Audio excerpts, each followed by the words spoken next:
우리가 알고 있는 성경 말씀인 이 마태복음 5장, 6장, 7장의 말씀을 우리가 산상수훈이라고 부릅니다. 마태복음 가운데는 가장 유명한 성경 말씀이기도 하고, 또 유대인들에게는 이 산상수훈의 말씀이 어떻게 그들이 주어진 삶을 살아야 되는가에 대한 삶의 지침이 되기도 합니다. 특별히 산상수훈이라는 이 말씀은 하나님 백성들의 정체성과 또 삶의 방식에 대해서 소개하고 있다라는 점에서 굉장히 중요한 역할을 한다라고 볼 수 있습니다. 특별히 우리가 이 산상수훈을 읽을 때 천국을 소망하며 이 땅의 삶을 살아가는 하나님 나라의 백성들이 우리가 누구이며 또 어떻게 살아야 되는가에 대한 분명한 가르침이 담겨 있는 말씀이 바로 산상수훈이라는 사실을 보게 됩니다. 어제 읽었던 팔복의 말씀은 하나님 백성들이 어떤 사람이어야 하는가, 기본적인 정체성의 말씀을 담고 있다면, 이제 그 이후의 말씀은 그 하나님 나라의 백성들, 하나님 나라를 갈망하며 이 땅의 삶을 살아가는 성도들이 이 땅 속에 어떻게 살아가야 되는가, 그것을 보여주는 말씀이라고 보게 됩니다. 특별히 오늘 성경 말씀에는 그럼에도 불구하고 이 마태복음의 저자가 늘 강조하고 주목하고 있던 것은 유대인들을 위한 성경 말씀인 이 마태복음에서 이 예수님이 어떤 분인가를 다시 한번 소개하고 있습니다. 오늘 본문 17절과 18절 말씀에 보면 예수님을 율법을 폐하러 온 것이 아니라 완전하게 하러 오셨다라고 소개합니다. 특히 17절 말씀에 보면 율법이나 선지자를 폐하러 온 줄로 생각하지 마라, 폐하러 온 것이 아니요 완전하게 하려 합니다 라고 말합니다. 완전하게 한다는 말은 뭔가 부족함이 있다는 것을 의미하고 그것을 채우기 위해서 왔다는 그런 의미인 거죠. 그래서 이 완전하다라는 단어의 원어를 보면 채우다라는 뜻을 가지고 있습니다. 다시 말해 율법이 오랜 기간 백성들 사이에서 율법의 말씀을 지키고 행하며 살고 있지만 그들의 삶에 뭔가 부족함이 나타났고 그 부족함을 채우기 위해서 예수님께서 오셨다라는 예수님의 정체성을 의미합니다. 그리고 18절 말씀에 보면 천지가 없어지기 전에는 율법의 1.1획도 없어지지 아니하고 다 이루리라. 이 말은 바꿔 얘기하면 예수님께서 율법의 말씀을 다 이루기 위해서 오셨다라는 것을 보게 되죠. 그래서 구약 성경의 예언의 말씀을 이 마태는 그대로 옮겨와서 그 말씀을 이 땅 속에 이루기 위해서 오신 예수님을 이 마태복음 전반에 걸쳐서 소개합니다. 그래서 구약의 이사야서에 이뤘던 이 말씀이 오늘 우리에게 응하였다. 또 이런 누군가가 이 땅 속에 와서 그 말씀을 이루어가고 있다라는 그런 메시지를 던지고 있는 겁니다. 그래서 예수님이 어떤 분인가 하면 율법을 완성하기 위해서, 완전하게 하기 위해서, 율법의 말씀을 채우기 위해서 오신 분이고 또 그 말씀을 이 땅 속에 이루어가기 위해 오신 분이다라는 것을 소개하게 됩니다. 이제 그러면서 예수님께서 이제 이 사람들에게 하는 얘기가 그 율법에 너희가 알고 있는 것이 이런 것이지, 그런데 내가 너에게 말하노니 이것은 이렇게 해야 된다. 율법을 이제 다시 완전하게 하고 또 그것을 채워나가는 말씀이 이 산상수훈 가운데 주어지게 됩니다. 자, 그런 의미에서 이 본문을 읽어가면 조금 더 이해가 되리라 생각하는데 19절, 20절 말씀에 보면 이 산상수훈의 말씀이 하나님 나라의 백성들의 정체성과 또 삶의 방식이라고 소개하고 있는데 19절, 20절 말씀에 분명하게 이렇게 말하죠. 계명 중에 지극히 작은 것 하나라도 버리고 또 그같이 사람을 가르치는 자는 천국에서 지극히 적다 일컬음을 받을 것이고 누구든지 이를 행하며 가르치는 자는 천국에서 크다 일컬음을 받는다. 누가 천국에서 큰 자이고 누가 천국에서 작은 자인가를 설명하고 있습니다. 그리고 20절 말씀에 보니까 너희 의가 서기관과 바리새인들의 의보다 더 낫지 아니하면 결코 천국에 들어가지 못한다.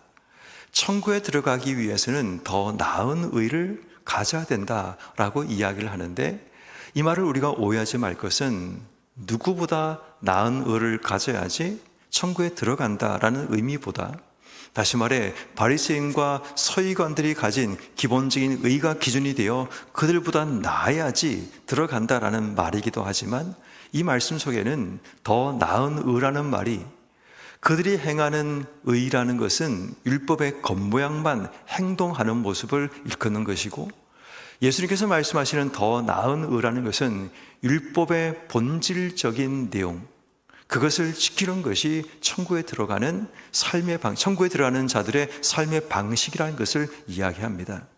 천국에 들어가는 조건으로 더 나은 의를 소개하는 것이 아니라, 천국에 들어가는 하나님 백성들이 더 나은 의를 추구해야 된다라는 말씀인 거죠. 꼭 이 말씀을 이 더 나은 의로 설명하려면, 너희가 지금 만들어가는 의가 아닌 하나님 나라의 하나님의 의를 이 땅 속에 추구해야지 천국 들어간다라는 말로 바꿀 수도 있겠습니다. 자, 그래서 예수님께서는 그냥 너희가 지금 행하고 있는 말씀의 그대로 겉모양만 지켜 행하는 것보다 말씀 속에 숨어 있는 행간, 그 말씀 속에 담겨 있는 그 본질적인 의미, 그것을 지켜 행할시 필요하다라고 말씀하시면서 이제 21절 말씀처럼 이제 그 이야기를 시작하시는 겁니다. 21절 말씀에 보니까 옛사람에게 말한 바 살인하지 말라, 누구든지 살인하면 심판을 받게 되리라 하였다는 것을 너희가 들었으나, 계속 이제 이런 식의 반복으로 말씀하고 계시죠. 들었으나 하시는 말씀이 22절 말씀에 내가 너희에게 이르노니, 율법을 완성하고 율법을 다시 우리에게 알려주시는 말씀이죠. 하시는 말씀이 형제에게 노하는 자마다 심판받게 되고, 형제에 대하여 라가라 하는 자는 공회에 잡혀가게 되고, 미련한 놈이라 하는 자는 지옥불에 들어가게 된다라고 말씀합니다.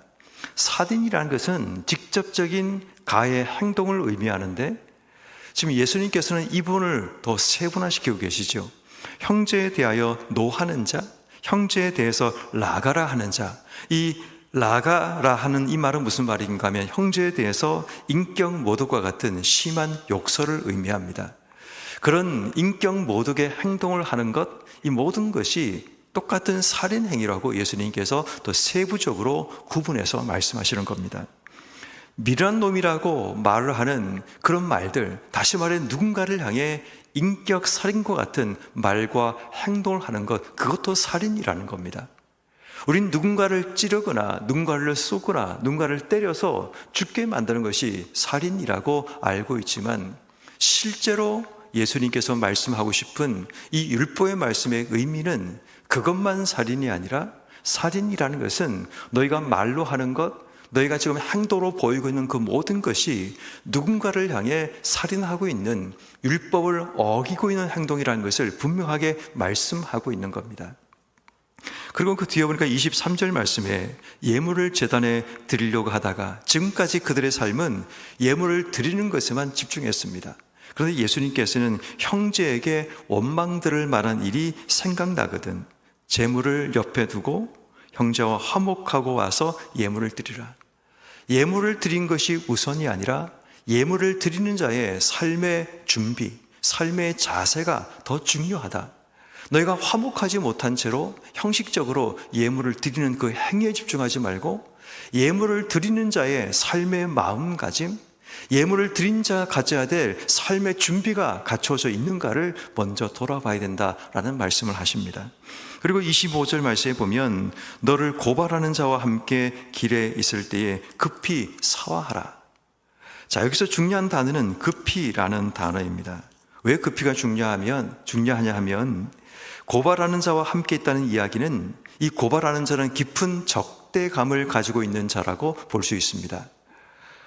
그 깊은 적대감이 있는 자와 함께 있는데 그들과의 관계를 풀어내지 않으면, 지금 그 뒤에 말씀처럼 너를 재판관에게 내어주고 재판관이 옥리에게 내어주고 옥에 가둘까 염려하라.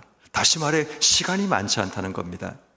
지금 너희가 먼저 풀어야 될 이 문제를 풀지 않고 그냥 지나가게 되면 결국 너희가 재판관에게 내어주게 되고 결국 옥에 가두어지는 그런 일이 벌어진다라는 이야기죠.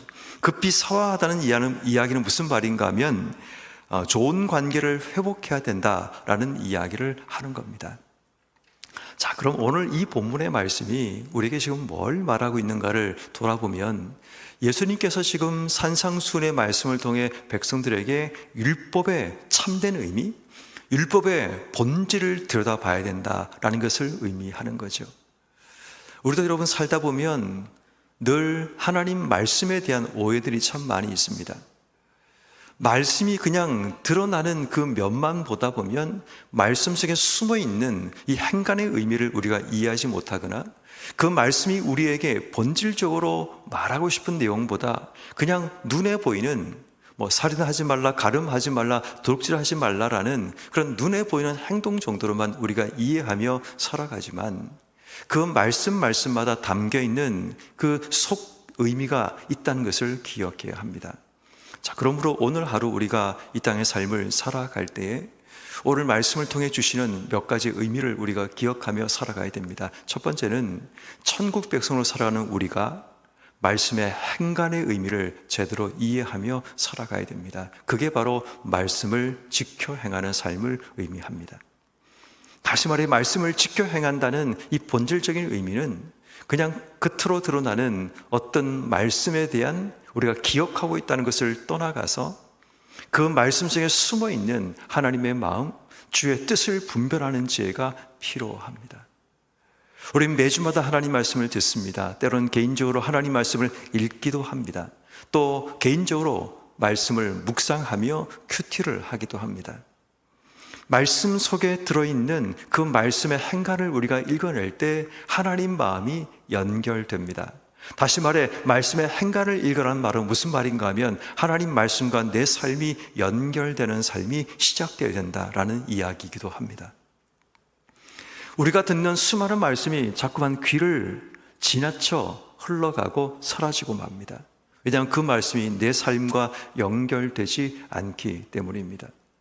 하나님 말씀이 우리에게 뿌려지게 되면 그 말씀이 내 삶에 남는 것이 일반적입니다.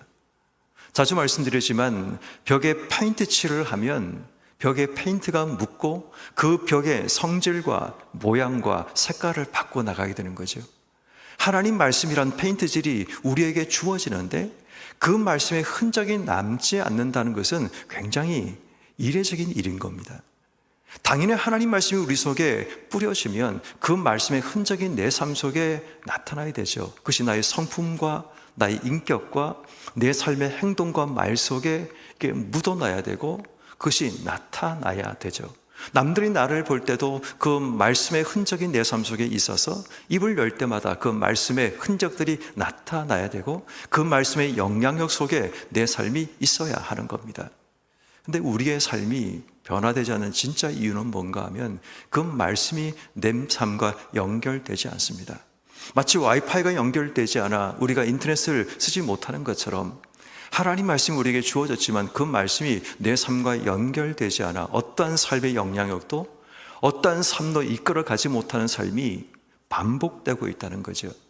물론 한두 번 정도는 상관이 없을 겁니다. 그런데 이 기간이 1년이 지나고 2년이 지나고 여러분들의 신앙생활의 횟수만큼 쌓이게 되면 우리는 그것이 당연한 줄 알고 그것이 신앙인 줄 알고 착각하며 살아갑니다.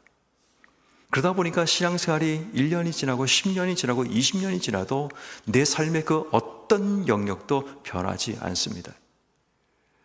태생적으로 성품이 좋은 것을 성경은 말하지 않습니다. 하나님 말씀의 지배를 받아 우리의 성품이 바뀌는 것을 성경은 우리에게 말하고 있습니다. 그러므로 여러분, 하나님 나라의 백성의 정체성과 삶의 방식은 하나님 말씀과 내 삶이 연동되는 삶, 하나님 말씀과 내 삶이 연결되어 말씀의 행간을 읽음을 통해 하나님 마음을 깨닫고 알아가는 삶이 우리에게 필요합니다. 그래서 그 말은 다시 말해 율법의 본질을 꿰뚫어 보는 지혜가 우리에게 필요한 겁니다. 그러므로 오늘 하루 우리의 삶을 살아가면서 하나님 말씀과 내 삶이 연결되어 그 말씀의 행간을 읽어내고 그 말씀이 우리에게 주는 말씀 속에 담기는 하나님 마음과 그분의 뜻을 읽어내는 복된 하루가 되기를 주의 이름으로 축원합니다. 두 번째는 오늘 성경이 우리에게 말하는 하나님 나라의 백성은 더 나은 의를 추구해야 합니다. 천국 백성의 삶이라는 것은 더 나은 의를 추구하고 더 천국에서 큰 자가 되기 위해 우리의 삶은 노력하며 애를 써야 됩니다. 가장 우선적인 말은 2절 말씀처럼 천국에 들어가기 위해 우리가 붙들어야 될 하나님 말씀의 본질, 그리고 19절 말씀에 보면 천국에서 큰 자가 되기 위해 우리가 그 말씀을 행하며 가르치는 우리의 삶의 자세가 필요합니다. 다시 말해 우리가 하나님 나라의 백성이라면 천국에서 큰 자가 되기 위해, 또 천국에 들어가는 자가 되기 위해 우리의 삶의 노력과 수고가 필요하다는 겁니다. 그러나 분명한 것은 천국은 우리가 노력한다고 된 것은 아니지만 천국 백성이 되었다면 이제 우리의 삶은 그 천국에서 더 큰 하나님의 은혜를 꿈꾸며 노력해야 한다는 것을 의미합니다. 다시 말합니다. 천국 들어가신 우리의 노력과 수고로 가는 것은 아닙니다. 그러나 예수 그리스도의 보혈의 능력과 은혜로 우리의 삶 속에 주어진 천국의 소망을 품고 믿음으로 이 땅의 삶을 살고 있다면 천국 백성된 자가 더 나은 의를 행하고 천국 백성된 자가 천국에서 큰 자가 되기 위해 우리의 수고한 노력이 따라와야 된다라는 거죠. 먼저 우리에게 칭의가 주어지고 칭의된 삶이 거룩한 성화의 삶으로 나가야 됨을 의미합니다. 그러므로 천국 백성된 우리의 오늘 하루 우리의 삶은 하나님 백성답게 성화된 삶으로 더 큰 하나님의 은혜와 복을 추구하며 살아가는 우리 모두가 되어야 됩니다. 마지막 한 가지, 천국 백성된 우리는 수많은 관계 속에서 관계를 풀어내는 자가 되어야 합니다. 오늘 성경 말씀에 보면 23절 말씀에 원망들을 말한 일, 또 25절 말씀에 너를 고발하는 자와 함께 길에 있을 때, 모두가 관계에 문제가 생긴 자들입니다.